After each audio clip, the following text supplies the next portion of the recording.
Well, that's the moment we've reached in our politics. It's time for the American people to get up off the couch, to get up off their concerns, to get up off their preoccupations. We need to go to Washington and do it ourselves, because they have made a mess of it and mean to destroy our country. Well, that's not possible, is it? We can't all just go there, even though 1 million people did recently. But that's what we want to do. We can try to do that by getting back to real representation. Not look for somebody who has money that he's pouring into a campaign himself or getting from somewhere else. Not looking for somebody who says, I'm extraordinary in this way and that way, I'm better than everybody, I'll do a superior job, and so forth and so on. There are some things in life where you need that. But you know what you need in politics? You don't need in politics somebody who thinks he's better than you are.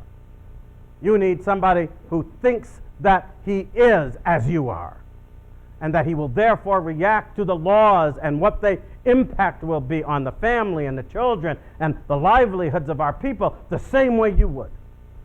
Because if we don't get that, we don't get representative government.